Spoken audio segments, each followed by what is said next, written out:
My name is Dr. Allison Justice, and I'm a partner at SC Botanicals.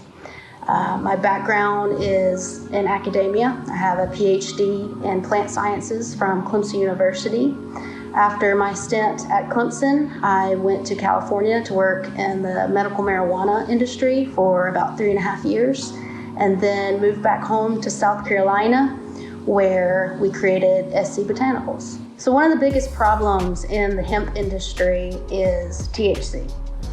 This is THC when you're growing the plant, but as extraction works, it's also a concentration procedure. So once plants, which are federally compliant, are processed, this THC actually accumulates to be a much higher amount than what is legal for the federal limit. Because of that, for quite a while, we struggled with trying to figure out how we are going to make compliant product.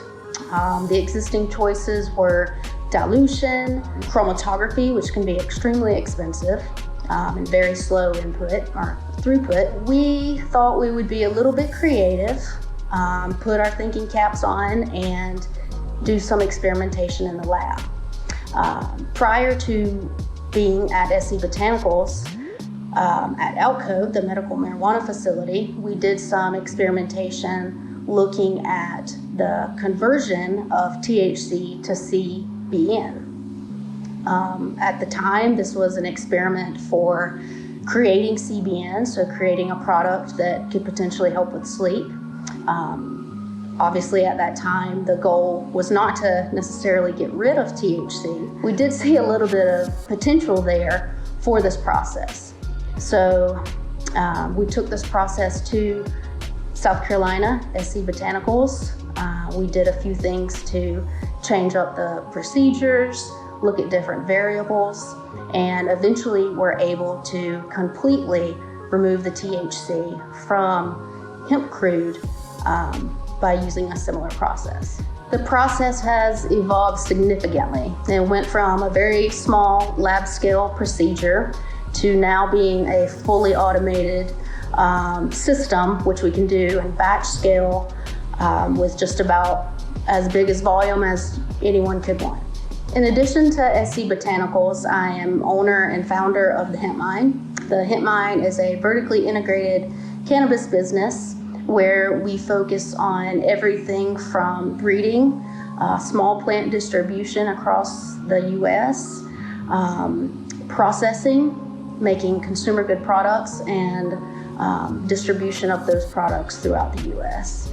I would say the biggest, and of course as a plant scientist, my favorite part of the business is our genetics.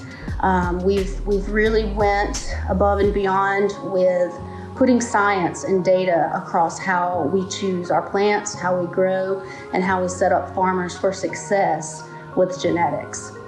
If you think about where hemp genetics came from and where they have been bred for the longest amount of time, this would be places like Colorado, Oregon, places with a very, very different photo period, very different humidity and temperature, different latitudes, very different environment. And so when those genetics are put in the Southeast or different regions of the US, it always doesn't translate quite properly.